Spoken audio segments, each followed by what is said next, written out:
Good afternoon. For those of you who work with us this morning, I'm Mike Smith. I'm program moderator, sometimes called trail boss on this program.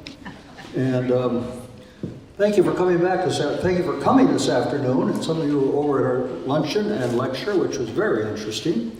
And we're covering a lot of things today. We're covering the High Plains. We're covering Maurice Sandoz, the writer of the High Plains. We're covering how she is taught and how the High Plains are taught here at Chadron State College. But this afternoon we're going to talk about the High Plains. This building is the Maurice Sandoz High Plains Center. And we've got three members of the science faculty here at Chadron State College who are going to share their information with us. And if I can find their bios, I will introduce them. Michael Leidy is with us here on their far right. Mike is committed to a life of science since the age of 5. Grew up in North Dakota. Became very interested in science. Among his role models are Harrison Schmitt, the first geologist to walk on the moon. But he picked geology as a vocation because of the field trips. Field trips are events like-minded geo-geeks could share the wonders of a world much bigger and much older than humanly imaginable and somehow think that was normal. And I think that that's one of the things we're going to talk about today. Started his professional life as an oil field geologist, never intended to be a teacher like his father was a teacher, but fell into that profession because that's where the interesting jobs were. Academia is where basic research is done. Teaching later became a passion for Mike. He realized that most people don't have the benefits of growing up like his. And some people don't automatically understand the connections of the natural world and therefore don't understand the consequences of their actions. Among his accomplishments is partnering with colleagues to develop the hybrid partially online geoscience program here at Chadron State College, including an annual field camp. Before he leaves this world, and we hope that's not soon, he hopes to make small strides towards alleviating the climate crisis. Next, Steve Rolfsmeyer. Steve grew up near Seward, Nebraska, which is way downstate, and did not show much interest in plants till his senior year in high school, when he made a plant collection for advanced biology and continued to collect as a hobby after graduation. As an undergrad at Doane College, he worked extensively with the college historical herbarium and eventually got a job working weekends in the university herbarium at UNL. A couple of years after finishing a master's degree at the university, he got an opportunity to spend a summer collecting on the Pine Ridge in 1991 and spent much of his off time volunteering for Ron Whedon in Chadron State College herbarium. That turned into a yearly gig, and eventually Ron coaxed his wife Susan to set up a computerized database for the Chadron State herbarium in 2003. They both left for Kansas, but 3 years into, They both left for Kansas. Both left for Kansas State University for Susan to complete a PhD in 2007, but thought that they would return when she finished.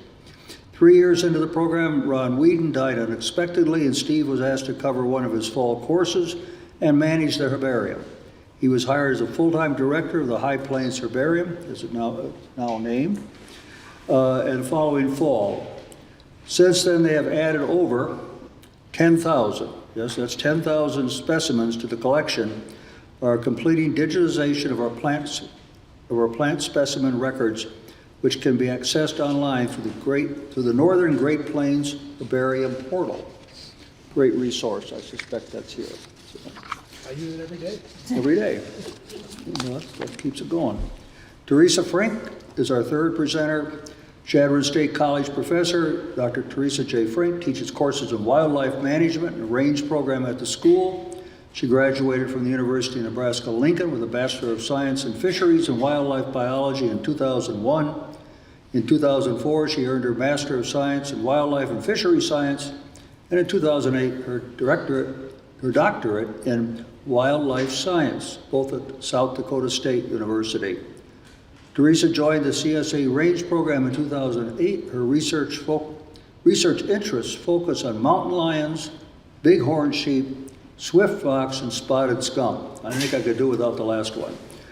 She lives with her husband EJ and daughters Willow and Cedar on a small ranch south of Hay Springs, and tells me later this afternoon she's going to be working cattle.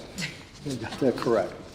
So we want to talk about the high plains today, and we're not going to do this with slides and pictures, although it'd be a wonderful thing to do. We really want to talk about the past, what this place was like in the past. Maybe they'll focus on the time that the Native Americans first came here and settled and lived and roamed on these plains. And then what it's like today, and maybe most importantly, what we see as it might be like in the future. So I guess the first question I would ask is, what is the High Plains? Where is it at? And how do we describe it? Mike, you brought the slide. Well, I brought some visuals here, and I guess if I could hold this, is this doing good? Need it closer. Okay. Thank you. I only have one hand here, but I can hold it. But okay, there's the map. I can pass this around actually, but the High Plains is the black area on there, at least the version of it that I'm kind of familiar with. So Bob Diffendahl is a professor at the University of Nebraska. And he was my mentor when I was there as a master's student many years ago. And he drew this map, and the black outlined area is the High Plains Aquifer. The Ogallala Aquifer, same thing, just the semantic, really no difference. So he defines the High Plains as the presence of the High Plains Aquifer. And that is kind of an interesting conclusion, because it just says how important water is for everything people do here. I just read old Jules, to learn something about Marsando before I came here, and you can pass it around if you want. And it turns out, everything there is about water, right? Trying to grow trees, trying to deal with the weather, dealing with the landscape, and people move to places because they have resources there, and the most important resource, of course, is water, and a safe place to live. And there's lots embedded in that. So the High Plains is the High Plains Aquifer. That region there, that black outline region, is the Ogallala Formation. So it's actually a physical body of rock. It's a big blob of sandstone that was shed off of the Rockies when the Rockies uplifted and eroded. And so that's a big apron. And it's actually a big slanted, we look kind of a alluvial fan, because the elevation at the top of this is over 5,000 feet. It's over a mile high near Harrison, Nebraska. And the eastern edge of that near Omaha is less than 1,000 feet. So there's 4,000 feet of slope on top of that thing. So it's actually this big ramp. And I always tell my students that Nebraska's a big ramp, and it's a big gangplank. So I guess, actually what it's saying about the High Plains is that's what it is. It's the same thing as the aquifer that underlies it. So it covers South Dakota or Nebraska and South? So 7 states. Covers Nebraska. South Dakota, almost all of Nebraska. The other thing about the High Plains and the High Plains Aquifer is it comes abruptly to an end right here in Shattuck. If you look out here to the south, you see this big C on the side of the High Plains. It kind of reminds you of cut here. It's actually literally the side of the High Plains, and the High Plains is leaking its water out the north end. And that's why we have these springs and all the rivers along here, the creeks, Shattuck Creek, Bordeaux Creek. They're all spring fed because the High Plains Aquifer is leaking off its eroded north edge. And that's kind of like, here we are, kind of just watching that take place. It's kind of an interesting phenomenon. Interesting. So the C doesn't stand for what the parents tell their children when they come here? Do better than that? So, I don't know. It's universal. Person. Well, okay, so we have the aquifer, we have the land above the aquifer. You said one thing about how that land was formed, the slough off, if you will, from the Rocky Mountains. Yeah. So if you've got, you go south of here and you've got Chimney Rock, you've got Castle Rock and all those high bluffs. Yep. So when did everything erode away down to sort of the level we're at now? There's maybe millions of years, which can be confusing to me. Yeah, well, the Rockies got done uplifting maybe 50 million years ago. 50 million. And then at that point, the thought is that they were eroded very fast. And there was this blanket of debris that just buried them. So if you were here 50 million years ago, you'd look out toward the Front Range, and you just see this gentle rise. And so like what's today 13,000 feet in elevation had just been basically part of the plain. So there's a lot of evidence for that, because if you go to high mountain valleys, you can find the remnants of the Ogallala Formation up there at high elevation. That's been eroded away.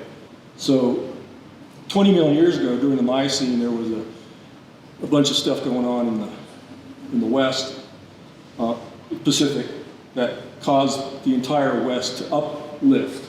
So the Rockies were complexly deformed, but they weren't uplifted, they weren't high yet.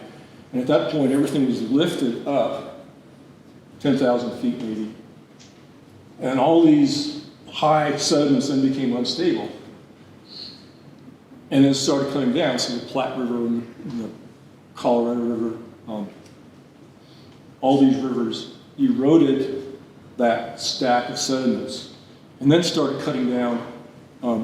They're still cutting down today, right? They're removing that. We don't have any deposition taking place. So then the North Platte River came through, and what the North Platte River didn't remove, left behind is Chimney Rock and Scotts Bluff, all that stuff. And So how many years has it been that the current, what we see today is you know, how many years ago would we have to be here to see what we need today? Several million? well, you'll never see the same thing tomorrow. Well, true. I mean, it's evolving. So we're at, one little brief snapshot in time. It's never looked like this before. It never looked like this again.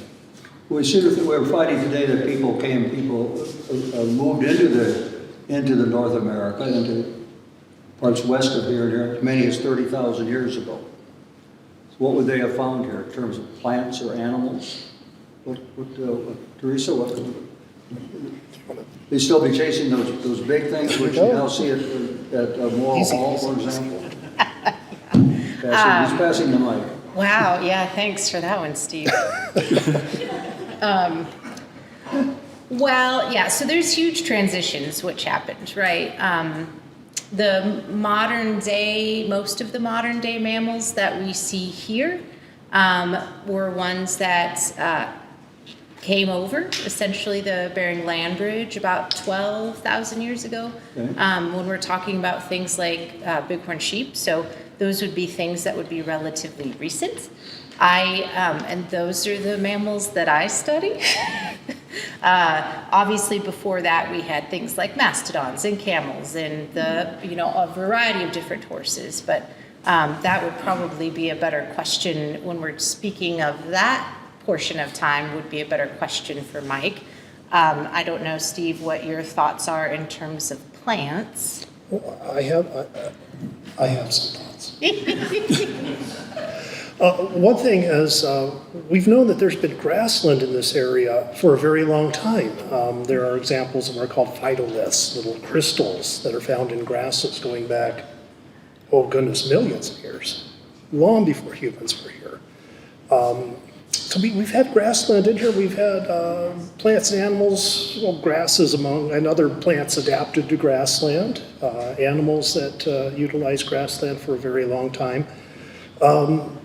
Most of the plant species that are in the high plains originated actually in the Mexican highlands. That seems to be the epicenter of where that radiation of plants that eventually spread northward came to. In fact, if you drive from here, the north edge of the plains, from the sea over here, southward toward Texas, you'll eventually encounter more and more native species the farther south you go. So, yeah, we all of that probably was in place 30,000 years ago. So we had a certain amount of plant diversity depending on where you were in the plains, and of course the animals that went along with that. Since one of the things we see, of course, is that if you go over to the Geology Museum at Fort Robinson State Park, you can see evidence of those what's the word I'm trying to say, very prehistoric animals that lived in this area. Then people came into the area. We're finding that people came to North America earlier and earlier than we used to think. Even when I was working 10 years ago, the average thing was say, well, there were people moved into North America about 12,000, 13,000 years ago. And new archaeology is now showing that may have been as early as 30,000 years ago. So what was here that allowed them to live here? The modern day animals and the plants that already had come in. Steve, you're saying the plants had already come up into this area. Yeah. That provided grazing for. It does seem the animals are where the plants are. Yeah, Basically, right. That's where everything starts. But yeah, I mean, certainly 30,000 years ago, we would have had grassland. It would have been a little different, though, in some ways. There's a place in the sand hills. So there's occasionally these fens, which are kind of like bogs, that have layers of peat that go back, in some cases, almost to the last or near the end of the last ice age. There are folks who have done cores into these fens, these sediments, looking for any evidence of what was around at that time. Jumbo Fen in Cherry County has sediments that are probably, at least at the bottom of the fen, 12 to 13, somewhere in the 12,000 to 13,000 year old range. Since peat is basically partially broken down plant material, and given that it's from plants, you can carbon date it to get an idea how old it is. The most common microfossil they find in those sediments is spruce pollen. Spruce. So we know at least at one time we certainly had grass in the area, but at one time we may have had something more like a spruce savanna in the time of the mammoth, the mastodon, etc., where you had grassland with scattered spruce trees. We don't really have anything on Earth that's quite equivalent to that. So a little different than northern Canada, for example, is today? A little bit so, and I think part of that's just simply because back at the time you had this enormous ice sheet down into an area that would normally have a temperate climate. And when you do that, you get all kinds of strange things you wouldn't expect to see. So were the high plains ever glaciated? Covered by glaciers? Not Not here, no. No, east of here. Missouri River is kind of like the ice front. Okay. So everything north and east of the Missouri was probably glaciated at one time, but not here. Yeah, where I grew up in Illinois, we had at least four different glaciers came through, and we had evidence of that. But it's very different here from that point of view. But it would have been a lot cooler here, cooler and wetter. Even though, Because of the ice. Because of the whole climate was cooler to allow the ice to form. We were all cold in here yesterday. We had a board meeting. Everybody's complaining how cold it was. Anything I can do with a glacier, though. I think it was HVAC. But we just put on our coats and carried on. So this area would have been hospitable to those early people? Or they would have had to make would they have been challenged by it? 10,000, 7,000, 5,000, 1,000 years ago? How do you see it? I know nothing about this, but I'm suspecting that climate has always been challenging. Okay. And it was challenging back then. And whether more or less than today, I don't know. I suspect if there's more available moisture, maybe it was a little bit nicer, able to grow crops, maybe grow plants. Less desert. We do know, Steve, One thing that I think was the folks who first came out here had to face is that they didn't probably have quite the supply of food plants that humans were used to from the old world. We don't realize this sometimes. Most of our food crops come from Eurasia, from the old world and places like that.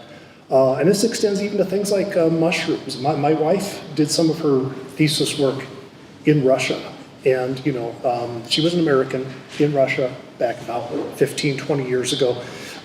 Russian students felt comfortable asking their uncomfortable questions about Americans to her. And they said something like, Susan, that's her name. Susan, is it true in America people buy mushrooms at the supermarket? That's unheard of there because you can just go out into the woods and gather nearly every type of mushroom that you run across is edible. We don't quite have the same situation here. You have to be very careful if you're collecting mushrooms. So finding food, finding something to sustain you would have been a huge challenge, I think, to the first people out here, but they managed. Let's talk about the bison, which became the staple of livelihood for Native Americans, the descendants of those early people. And what can you tell us about the bison that we may not know, or we may want to know? Yeah, I have some interesting things. There was a paper that was published by Josh Millspaugh a few years ago. He was a professor at the time that was out of the University of Missouri. And he was doing some research for the Park Service, and I had actually done my PhD work up at Badlands National Park. And the Park Service kept going to Dr. Millspaugh, and they would say, we need to know how to manage our bison herds. And he was like, well, okay, like at what point in time do you want to manage them? And they said, well, is there ever been a difference in time? And so Josh, Dr. Millspaugh, and his graduate students started doing some digging and started looking through some archaeological sites and where they were able to find remains of bison where they could determine gender as well as age, right? And so what they had found was pretty interesting in terms of the way populations of bison were structured pre-horse, so pre-Native Americans having horses versus post-horse. So our speaker earlier was talking about the buffalo jumps or the bison jumps, right? And so pre-horse, that was one of the mechanisms that was used to harvest bison. And so it was just a random sampling of whatever would jump over the cliff, right? What they found post-horse, in fact, was that they were actually selecting for specific gender as well as age group.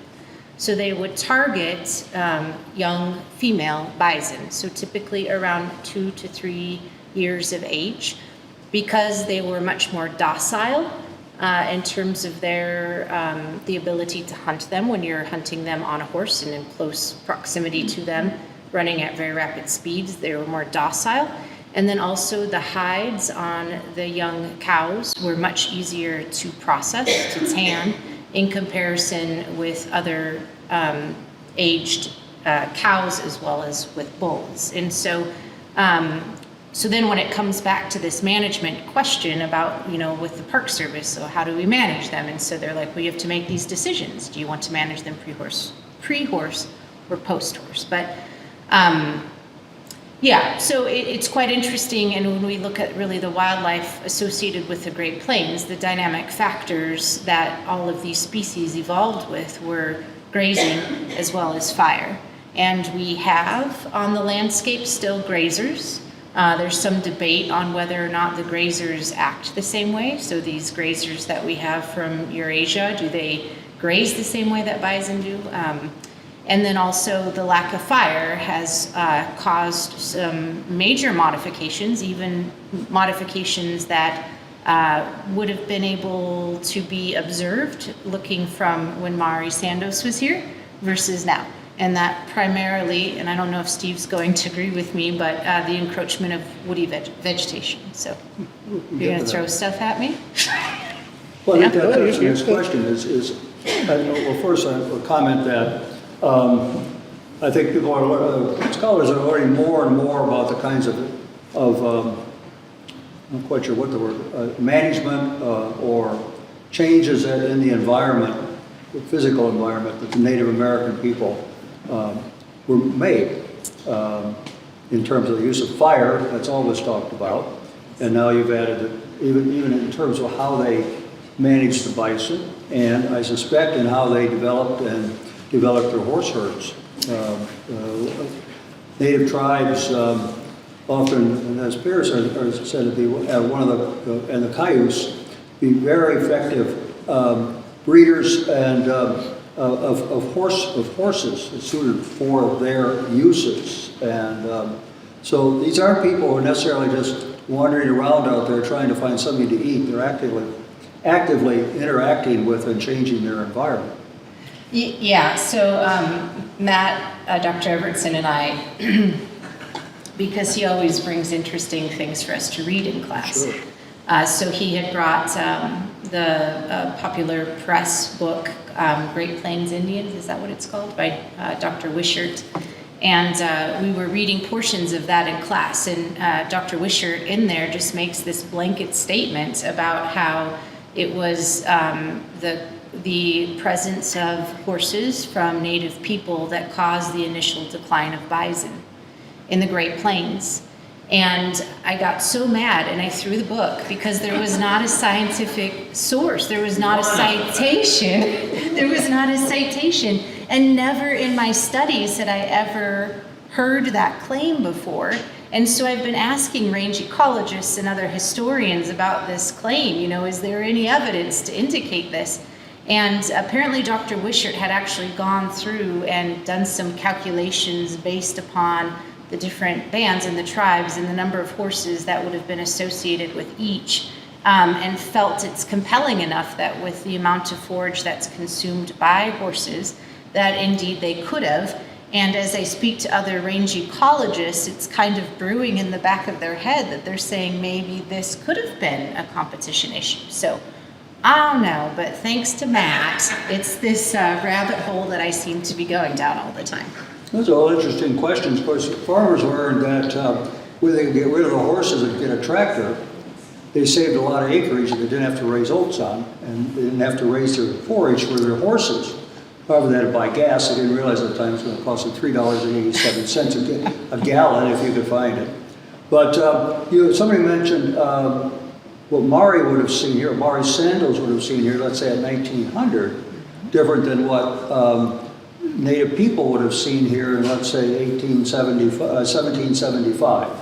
And woody plants and other invasives? 1900. Yeah, say 1900. Well, let's say early 20th century when Maury lived. Okay. I'm focusing on her lifetime. I remember once seeing a picture that was taken down from Shadford in the 1880s, taken going down Main Street toward what is now Sea Hill, and there's not a tree to be seen on any of those areas. In fact, in around 1900, we did have a lot of tree cutting in this part of the world, which,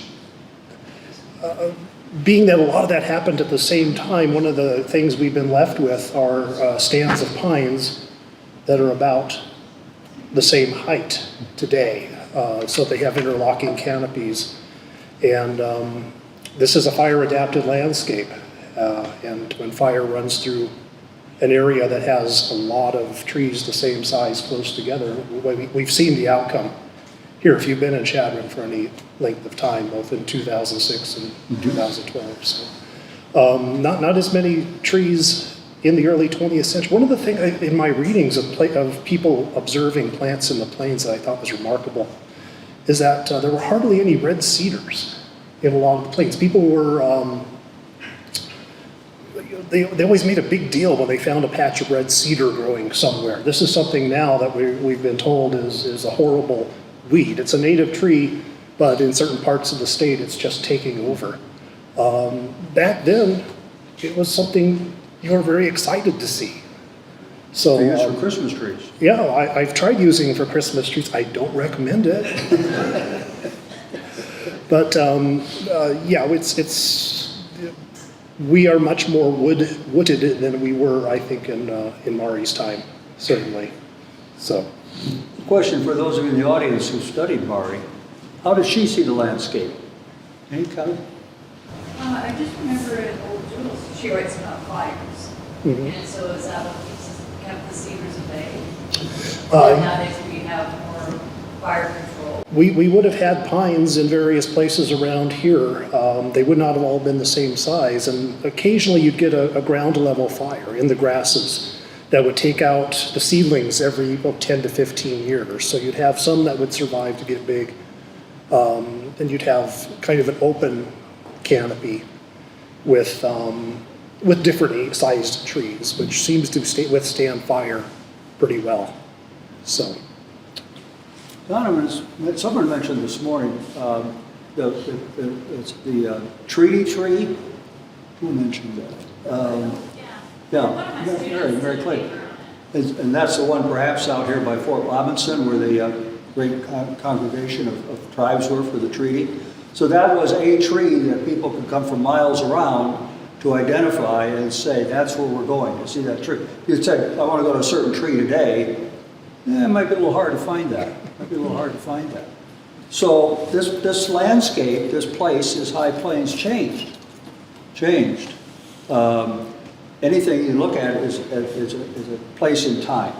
And Mari's time was different. And go ahead, Mary, or Teresa. So the other thing I think that's probably a really big one from a wildlife perspective is in addition to bison, so we had the massive eradication of large carnivores, which happened in the Great Plains, in the northern Great Plains, right?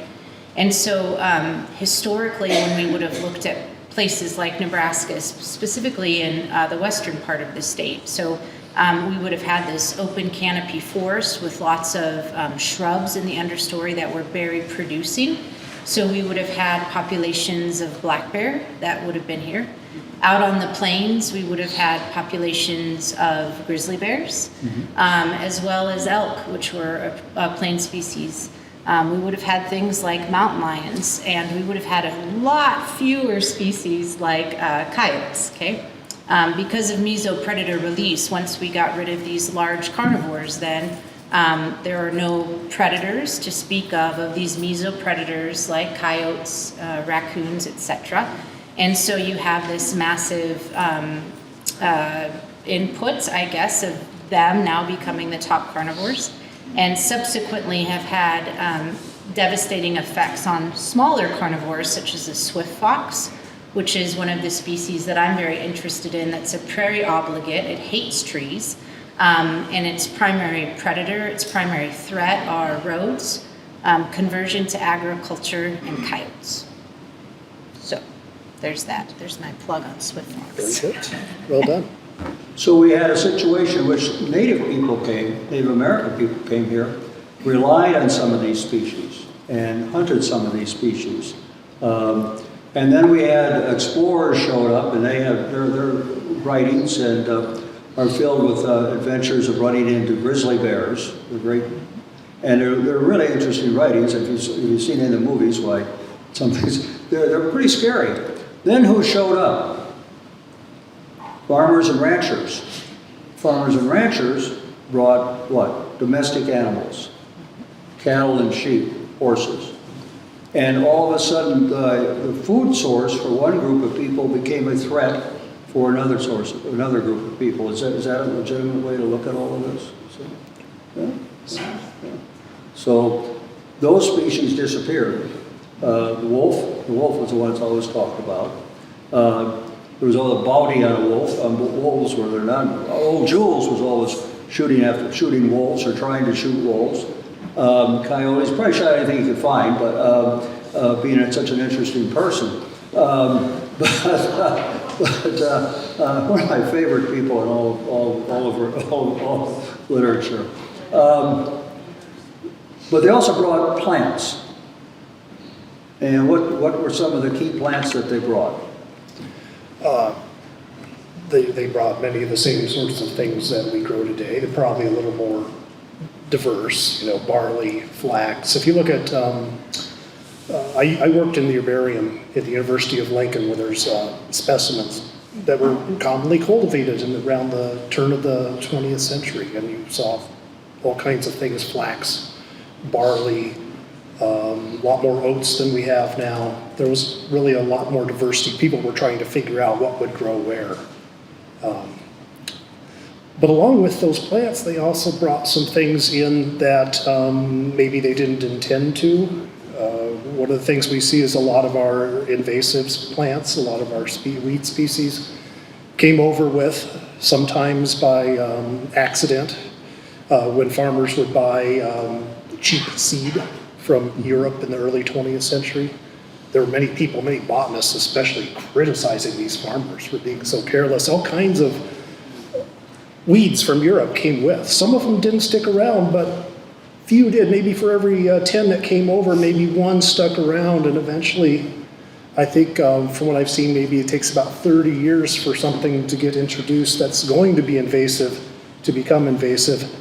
Those things take over and start causing problems in the areas that were not already converted to row crops in places like that. So some of that ended up in my garden, I'm sure. Oh, absolutely. The thing is, there were also, I think the native people to some extent did the same thing. There are plants that we know are native in places like Central America. There's a little tiny fleshy-leaved thing called purslane. Oh, yes. Nasty weed in my garden beds at home. Yes. It's edible, I'm told. I don't think it tastes that good. But it was a pre-Columbian introduction, apparently, by people bringing through trade things up from the southern latitudes into this part of the world. So as horses came north, other things came north. Absolutely. Oh, interesting, interesting. Well, Mike, tell us a little bit about ongoing changes in the geology that we see here, other than the fact that it's very slow. Or is it very slow? Things over the last 100, 150 years. What would somebody see? What's changing now is the climate, you know, Is the what? the climate. The climate. Let's talk about We've climate. had, you know, since the industrial age, we've had profound changes in the climate. So it's been, you know, how do you adapt to that? We have the largest mass extinction ever happening on Earth is taking place right now. You know, this beats the one that the great dying in Paleozoic and the extinction of the dinosaurs and you know, everything. The rate is so fast in only a few hundred years. And so that's one of the big things that's changing right now. And the question is, you know, how do we adapt to that? You know, climate change has always happened in the past, and we haven't been around to experience it, and so it hasn't been the kind of thing that's. I mean, this is a human tragedy, right? Because it can involve, you know, people not finding enough food and not finding safe places to live, and that kind of thing as a result of changing climate. I think one example that I'm somewhat familiar with here in the past in Nebraska is around the year 1200. Long period of drought. And the people who were living in Nebraska at that time, let's say along the Platte or the Republican rivers, the Blue, they picked up and they moved north to South Dakota. They still had sort of a joke, but they did. They picked up and moved north to South Dakota, and archaeological sites, many of them, that period in North Dakota reflect that. They got up and moved, but there weren't a lot of people. They had a place to move to. Had room for them. And I guess that's one of the things we don't have today, is we've got lots more people, and there are lots more people living in places which, if we could pick up and move in that way, which we can't in a modern society, I suspect, where would we go? And the stories, I think we're seeing stories on that every day. So the question in my mind is, this has been interesting, what's this place called the High Plains going to look like in the future? And can it support a human population? And that's what I'd like to pose to our panel. What's it going to look like in the future? What's it going to perhaps look like or be like? Because we're going to talk about climate and not only the physical on the ground, but also the climate, what the temperatures are, and what is this place going to look like in the future? It sounds like it might be a difficult thing to figure out, but what are your thoughts? And that's all I'm asking for, your thoughts. We're not looking for predictions so much as thoughts. Anybody want to start? Mike, go ahead. You're Well, picked I'm up. holding the microphone, so I guess the sobering thought is this is not really, I would like to think that we just don't sit here and take it.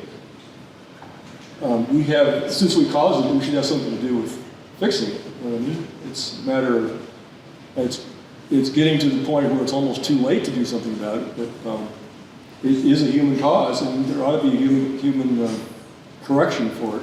And, you know, rather than just, you know, sit back and, you know, watch nature change like nature has always changed, there's a, you know, opportunity to do something about it. And I'm not going to go into details of what that might be, but that's just simply my take on it. One of the most, I guess, frightening to me impacts that we are starting to see, since we're in a situation now where we've always had extremes out here. It's just that it seems in many cases the extremes are becoming more extreme. As a botanist, I came out here because I really kind of wanted to explore that we have, you know, we live in the Great Plains, a vast grassland, but we have these little nuggets of vegetation that came from elsewhere. Like the Pine Ridge here is basically a little bit of montane forest at low elevation that has all kinds of species you wouldn't expect in the plains. I came back out here, full-time position in 2011, was going to get started on this. What happens in 2012 is that a large part of the area that I was interested in surveying just went up in flames. I actually was able to get into a few places in 2012 just before the fires, and then come back to them. Game and Parks wanted me to come back to these areas a few years later to see what had happened to some of the species we were tracking out there. Some of them did fine, some things did not. There were places where you could see vast carpets of boreal mosses underneath the pines. That's all gone. Those things did not survive. There's a little juniper out here called dwarf juniper. Has little blueberries used to make a refreshing beverage you may have heard of called gin. Was all over the place. I went back to these areas, it's gone. And if you go back and you read the historical records, originally that was a rare plant out here. It was only found on the very steepest of escarpments where the fire couldn't get to it. So in a lot of ways,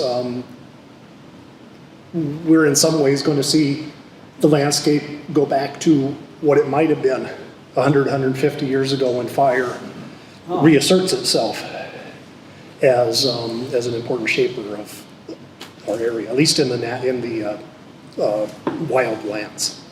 So, should I go? Yeah.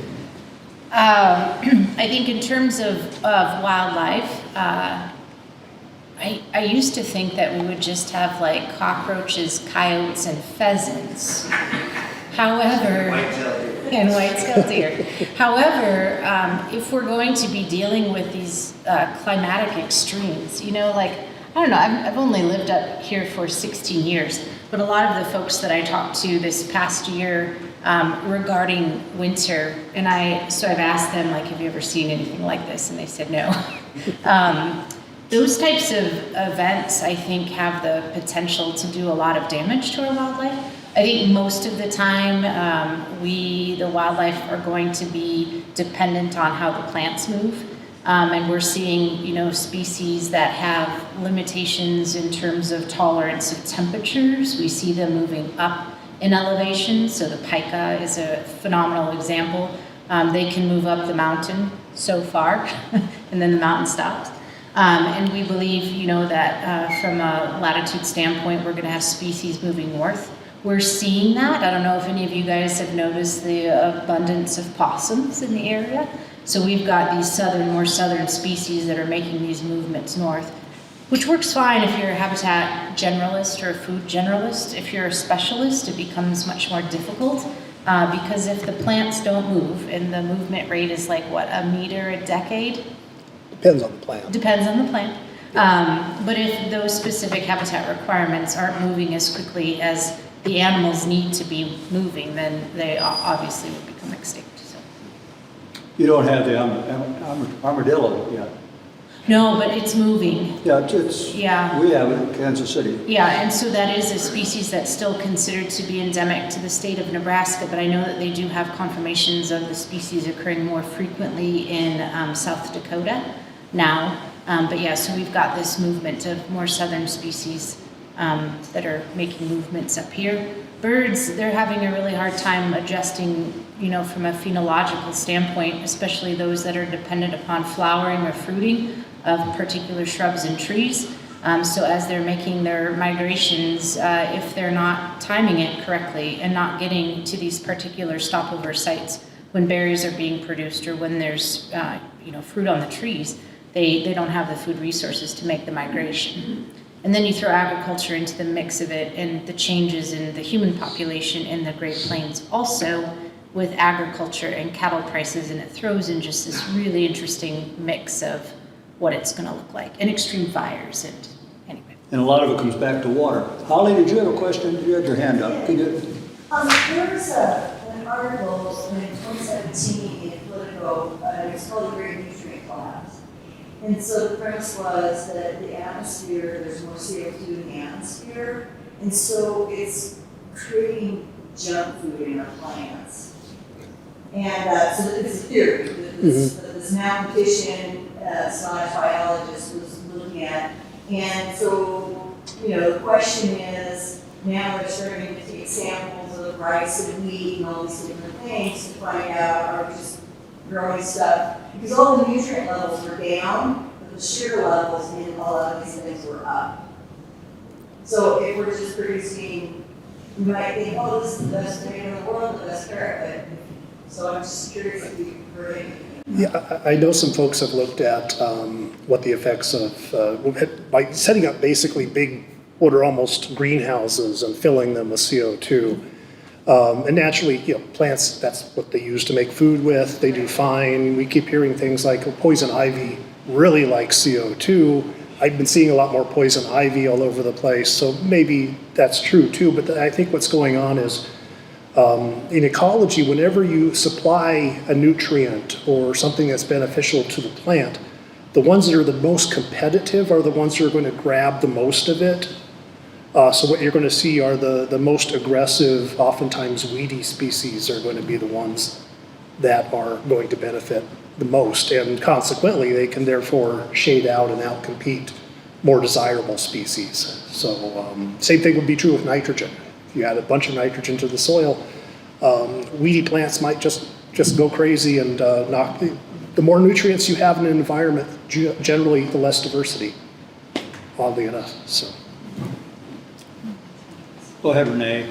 Yeah, this is really interesting, but. Can you maybe stand up? I think people can hear a little better. I'll Thank use you. my teacher voice. Teacher voice. Okay. All right. With animals moving north, can you talk about the diseases that they're bringing and how that's going to impact? Oh, yes, I can.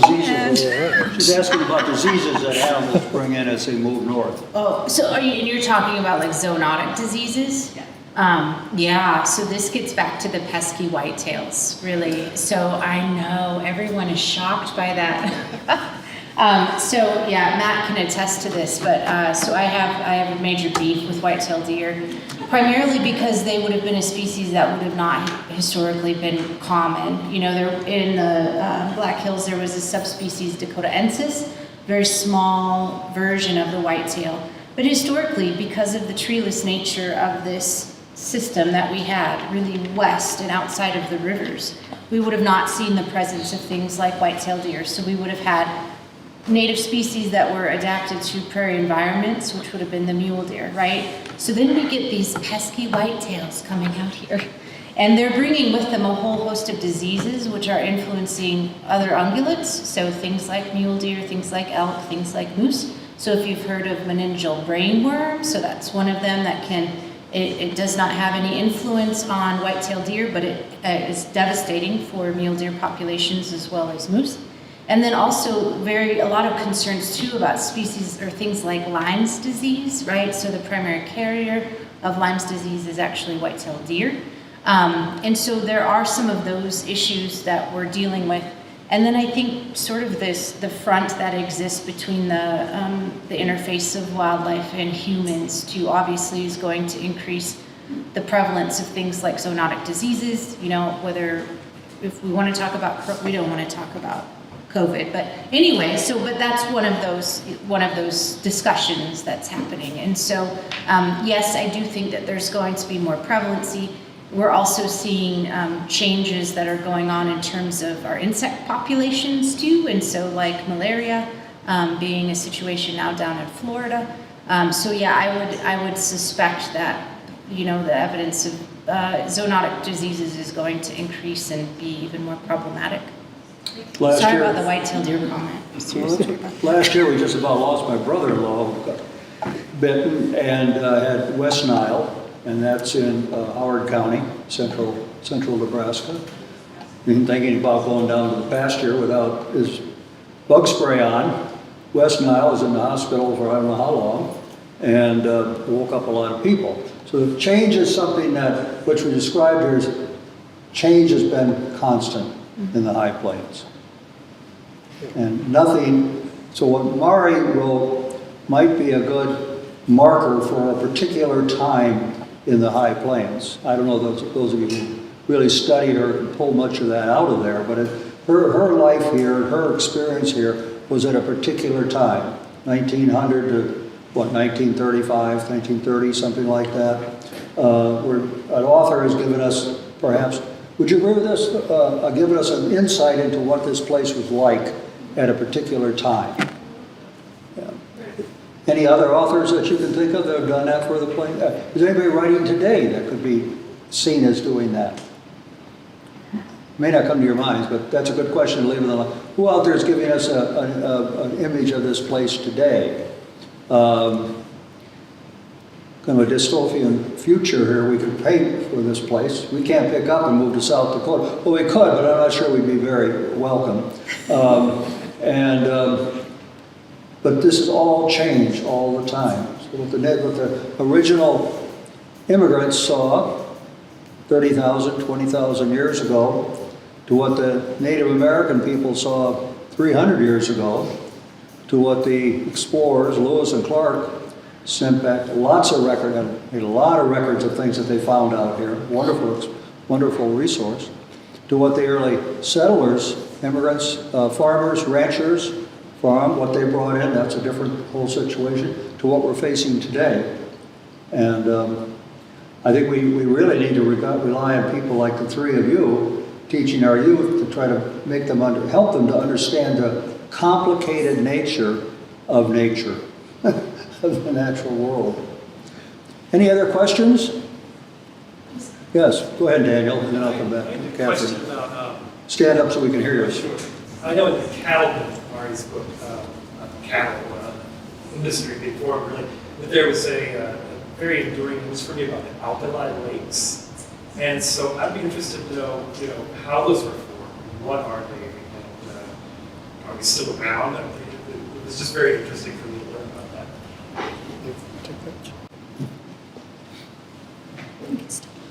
Yeah, and there was a section in Old Jules about the period during the First World War when the German supply of potash was cut off, and so they started using the alkali lakes and sand hills to extract potash. And it's just the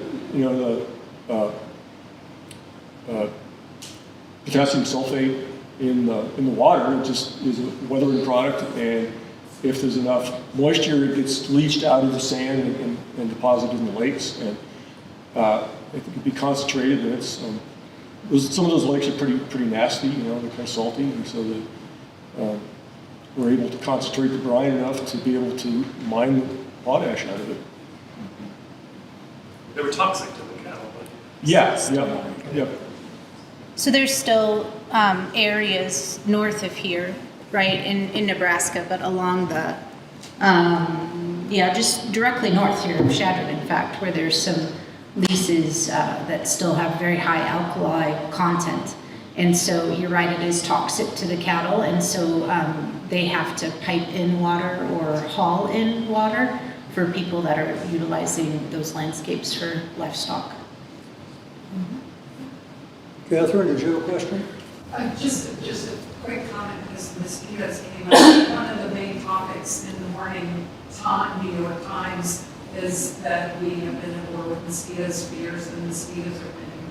So, I mean, Mosquitoes are winning. Yeah. the mosquitoes are winning. There's West Nile. I thought cutters was winning. We need more bats. Bats. More bats. Well, that's great, yeah. That's Yeah. very complicated. One of the things that Teresa mentioned was the short books that the University of Nebraska Press has put out, a whole series, geology on the plains, weather on the plains.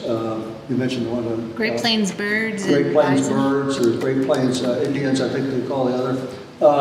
If you're not a specialist in any of this, they make pretty good reading. Pull those together. They also have some resources in them or suggestions in them for further reading. And I won't try to comment on whether they're quality or not, but for a layperson, go ahead. You Their will. quality, there's also Great Plains literature. In Wishart's defense, because they are written for a popular audience, the authors are told quite explicitly, no footnotes. So even though I'm sure he had done his research, he wasn't allowed a footnote, I'm sure there was a reference. Yeah, I have Mike Forsberg is neighbors with Wishart, and so when I saw Forsberg at a conference, I said, ask him about this, and so he made notes, so he's getting back to me on it. These are good books. They're Yeah, good really books. good I've enjoyed it. And they have no footnotes, so you know how many pages it saves for a printer if you don't have to print the footnotes? Right. Anything else from the audience? Other questions or comments? Go ahead, Mary Clay. One comment, you asked about dystopian writing perhaps about the environment of our future, and the short story that Marcus Jones wrote for Matt Evans's class is actually a dystopian, apocalyptic short story where there's no more water in the world. And it sort of originates in Shattering. So I'd be interested in also Marcus's. I would like to see that. I'd like to read that, yeah.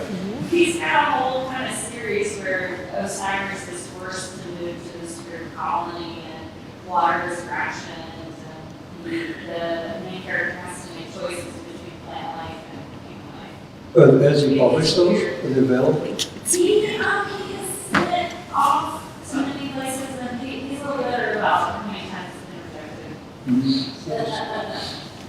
Those writings. I remember back in the 50s, a book came out. I had no idea what the title was. It was an English writer where all the grasses of the world died. And my parents were farmers. My parents were reading that. They were very taken by that threat, I guess. But it was very, and it's something that you see more of that kind of writing today than we did back in the 1950s when people were simply worried about the atomic bomb. Need anything to worry. So I'd like to thank our panelists. I'd like to thank them for taking a little time.